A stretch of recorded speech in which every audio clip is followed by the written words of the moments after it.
Hi there. This news came out a month ago, but in case you haven't heard or you want to discuss it here, it was officially announced that Millie Alcock, who played young Rhaenyra on House of the Dragon, has been cast as Supergirl in the upcoming rebooted DC Comics cinematic universe, being led by James Gunn. And I didn't cover it here at first because I'm not a DC Comics channel, I'm a Westeros news channel.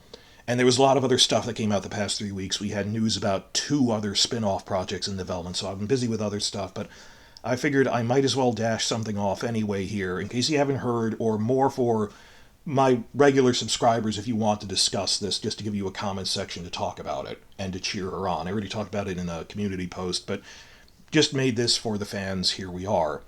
So I could have made a 30-second, oh hooray, this is happening. Actually, because it's a month later, I went up and looked up some quotes from James Gunn about the process that led to this, and I'll just go over it quickly.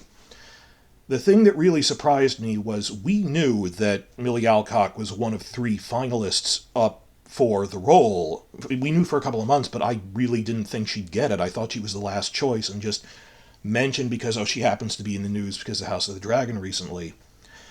Turns out James Gunn said she was always the front runner to him, specifically from seeing her in House of the Dragon, and her performance in that, which was really good. His exact quote: "In case you missed this exciting news yesterday, here's the post. Strangely, Millie was the first person I brought up to the other producer for this role when we started discussing it well over a year ago, when I had only read the comics. I was watching House of the Dragon and thought she might have the edge, grace, and authenticity we needed for the DCEU's Supergirl. And now here we are. Life is wild sometimes."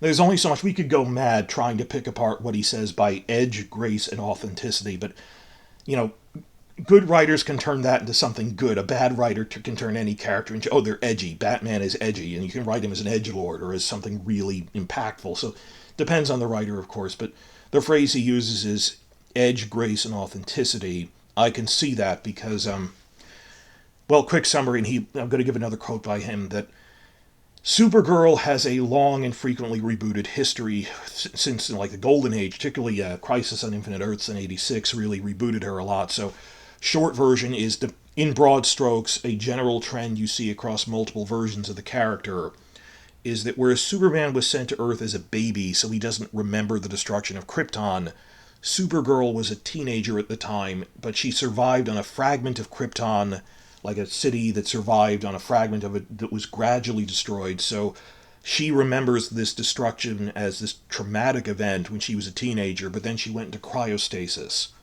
So that's why, you know, she was awake for it, but she's also younger than Kal-El, who then grew to adulthood while she was in cryo.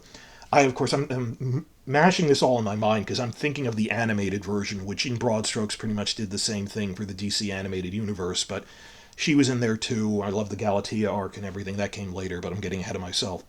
But James Gunn says the same thing. Why would she be edgier? Well, because she saw her planet die in a way Kal-El really didn't. That, quote, "This is a very different type of Supergirl. In our film, we see the difference between Superman, who was sent to Earth and raised by loving parents from, the time he's an infant, versus Supergirl, who was raised on a rock chip off of Krypton and watched everyone around her die and be killed in terrible ways for the first 14 years of her life, and then came to Earth when she was a young girl and is much more hardcore.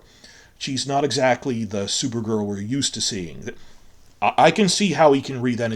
No, this is actually a really dark origin story. It's not just the American flags and apple pie that we get from Silver Age comics and things. This is relatively dark, but it makes sense for the character. Again, like the take on Man of Steel it's a darker look at Clark Kent would be filled with doubt and what do I do about the power I have? And that isn't an invention. That makes more sense for the character, that he be plagued by these deep thoughts and emotions and things. It flows naturally from the setup. Even though we're used to the cartoony Adam Westy type DC Comics things of the Silver Age, let's take a more serious take on it. Well, the bigger news is she will appear in the first reboot movie. I think as like a cameo to set her up, but then get her own standalone Supergirl movie. Now, at the time this announcement was made a month ago, the first reboot movie was titled Superman Legacy. They just announced 2 days ago it's being retitled to simply Superman. Fair enough. So she'll be in Superman, then get her own spin-off movie, Supergirl, Woman of Tomorrow, which is actually based on a specific graphic novel. It's a direct adaptation of a specific award-winning graphic novel of the same name, Supergirl, Woman of Tomorrow. Came out just 2 years ago, but very praised. It was by Tom King, nominated for an Eisner Award. And the creator of the comic openly said it's basically inspired by the John Wayne movie True Grit, but with Supergirl as Rooster Cogburn, this jaded mentor who had to deal with loss and tragedy, helping a young girl looking for revenge, while at the same time worried that the revenge might consume her in the way it nearly consumed me. And they're mixing other things with the character, but that kind of makes sense. That, well, let me read off the official description of the graphic novel, which isn't of the movie yet, but should apply. Quote, this is the back of the graphic novel blurb. Wherever she goes, people only see her through the lens of Superman's fame. Just when Supergirl thinks she's had enough, everything changes. An alien girl seeks her out for a vicious mission. Her world has been destroyed and the bad guys responsible are still out there. She wants revenge, and if Supergirl doesn't help her, she'll do it herself, whatever the cost. Now a Kryptonian, a dog, and an angry, heartbroken child head out into space on a journey that will shake them to their very core.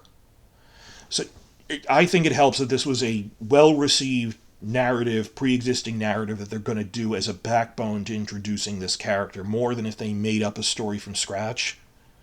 I mean, like when I saw the Wonder Woman movie for the first time, because I'd read up on it before I went to see it, I understood going in broad strokes, oh, these are like, they synthesized things from the different Wonder Woman iterations. Like, this is a bit from the Golden Age version, but this is a thing from the Silver Age version and the New 52, that they synthesized and smoothed out together in a way that worked. It's 50 years of divergent comic history. They have to pick one version, or in this case, mixed and matched elements from several versions. And from what we hear of this Supergirl thing that they're doing now, it's like bits of pre-crisis, bits of post-crisis. Follow a dedicated DC Comics channel would know more than I do of picking apart the specifics, because I know it's delicate. But it helps that they're not just making a story from scratch, but they're adapting a well-regarded story arc. Like, if they were doing another Batman reboot, well, they are actually in the middle of Robert Pattinson, I like how they said we're basically doing it sort of like Batman Year 2 heavily influenced it. Or if someone said we're doing a new Batman, but the core story is The Long Halloween, I'm like, oh, I know what that story is. As opposed to we're just going to make something up as we go along with a completely new narrative, completely new villains. This is a known story that's a good backbone for giving something to the character that's substantial to build off of. This is just the first movie. I mean, this is a cinematic universe. This is like a decade ago when they were casting, like, Supergirl is on the scale of, for Marvel, Iron Man, Thor, and Captain America starting out their cinematic universe, so I think she's going to be in multiple movies. This is a one-shot movie, though. It's not a start of a trilogy or something. She'll be in a lot of these as crossovers. We'll see what happens. It'll be interesting if they do the Galatea arc like the animated series did. I love that. To see that in live action, done by Millie Alcock, would be pretty cool. So, the big things are just, she was always the top pick. That really surprised me. I did not realize, no, we were really... I don't like telling myself what I want to hear. That, oh no, they'll be really impressed by her in House of the Dragon, is me telling myself what I want to hear. But his words, James Gunn said, yes, I actually was really impressed by Millie Alcock in House of the Dragon, and it was what made me want to make her Supergirl. Sometimes we get nice things. I'm so jaded, but I was so doubtful, and here we are, and that they're doing something that's an established, good adaptation like that, adapting a good story as opposed to just making something up. Last thing, outro here, is this, of course, keeps everything within the same Warner Discovery media empire, because HBO's parent company, Warner Discovery, also owns the Warner Brothers movie studios. It's the movie branch versus the TV branch. Thus, all, like live-action DC Comics franchises are all in one house and directed by one person. So we're over here in this camp, and over there in that other camp, that other evolutionary clade over at Disney. Disney has all the Marvel Star Wars stuff. Warner Discovery is the home of Westeros and DC Comics. All stays in there.